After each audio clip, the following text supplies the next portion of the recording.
അധ്യായം 70 അൽ മആരിജ്. അവതരണം മക്കയിൽ. സൂക്തങ്ങൾ 44. ചവിട്ടുപടികളെന്നാണ് ശീർഷകത്തിന്റെ അർത്ഥം. മാലാഖമാരുടെ സഞ്ചാരപഥമാണ് ഉദ്ദേശ്യം. 3-ാം സൂക്തത്തിലാണ് ഈ പദം വന്നത്. പ്രവാചകന്റെ മക്ക ജീവിതത്തിന്റെ ആദ്യകാലത്തു തന്നെയാണ് ഇതും അവതീർണമായത്. പ്രവാചകനും അദ്ദേഹം സമർപ്പിച്ച സത്യവ്യവസ്ഥയ്ക്കുമെതിരെ പ്രതിയോഗികൾ ഉന്നയിച്ച ആരോപണങ്ങൾക്കുള്ള മറുപടിയും വിമർശകർക്കുള്ള താക്കീതുമാണ് പ്രധാന ഉള്ളടക്കം. ബിസ്മില്ലാഹിർ റഹ്മാനിർ റഹീം.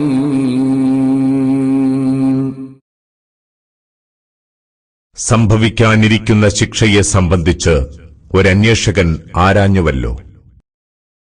അത് സത്യനിഷേധികൾക്കുള്ളതാണ്. അതിനെ തടയുന്ന ആരുമില്ല.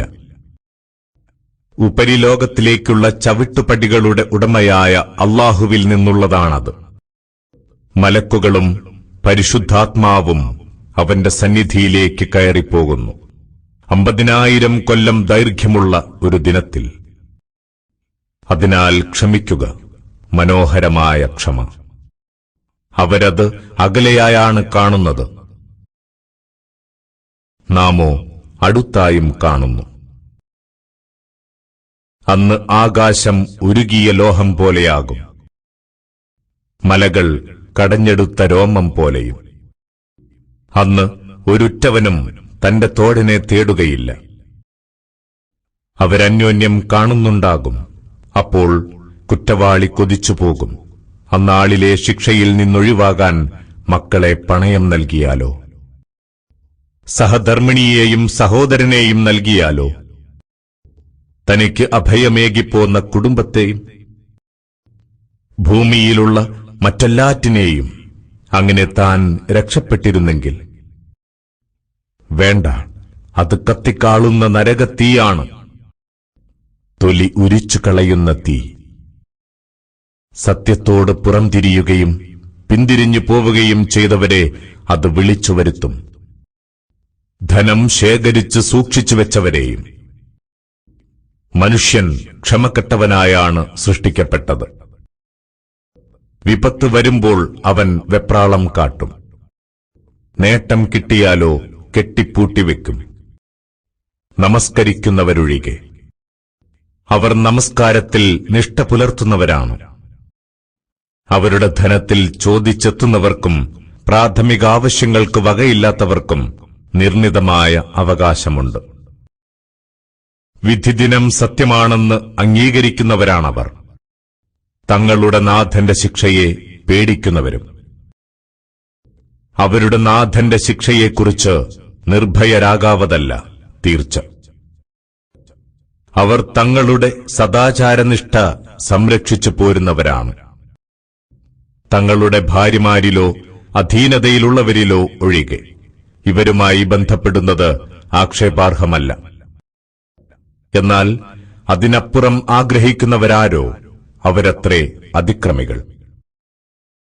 തങ്ങളുടെ വശമുള്ള സൂക്ഷിപ്പ് സ്വത്തുക്കൾ സംരക്ഷിക്കുന്നവരും കരാർ പാലിക്കുന്നവരുമാണവർ. തങ്ങളുടെ സാക്ഷ്യങ്ങൾ സത്യസന്ധമായി പൂർത്തീകരിക്കുന്നവരും നമസ്കാരം നിഷ്ഠയോടെ നിർവഹിക്കുന്നവരും.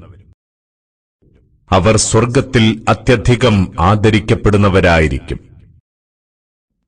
ഈ സത്യനിഷേധികൾക്ക് എന്തുപറ്റി?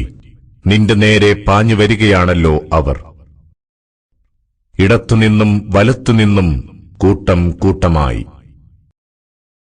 അവരോരോരുത്തരും താൻ അനുഗ്രഹീത സ്വർഗ്ഗത്തിൽ കടക്കുമെന്ന് കൊതിക്കുകയാണോ? ഒരിക്കലുമില്ല. അവർക്കു തന്നെ നന്നായി അറിയാവുന്ന വസ്തുവിൽ നിന്നാണ് നാം അവരെ പടച്ചത്. വേണ്ട, ഉദയാസ്തമയ സ്ഥാനങ്ങളുടെ നാഥന്റെ പേരിൽ ഞാനിതാ സത്യം ചെയ്യുന്നു. അവരുടെ സ്ഥാനത്ത് അവരെക്കാൾ ഉത്തമമായ ജനതയെ കൊണ്ടുവരാൻ കഴിവുറ്റവനാണ് നാം. നമ്മെ ആരും മറികടക്കുകയില്ല. അതിനാൽ അവരെ വിട്ടേക്കുക. അവർക്ക് താക്കീത് നൽകപ്പെട്ട ദിനം വരും വരെ അവർ തങ്ങളുടെ തോന്നിവാസങ്ങളിലും ദുർവൃത്തികളിലും മുഴുകിക്കഴിയട്ടെ. അവർ തങ്ങളുടെ ശവകുടീരങ്ങളിൽ നിന്ന് പുറപ്പെട്ട് ഓടിയണയുന്ന ദിനമാണത്. തങ്ങളുടെ ലക്ഷ്യസ്ഥാനമായ നാട്ടക്കുറിയിലേക്ക് ഓടിയൊഴുകുന്ന പോലെ. കണ്ണുകൾ താണുപോയ അവസ്ഥയിലായിരിക്കും അന്നവർ. അപമാനം അവരെ ആവരണം ചെയ്തിരിക്കും. അവർക്ക് മുന്നറിയിപ്പ് നൽകപ്പെട്ടിരുന്ന ദിനം അതത്രേ.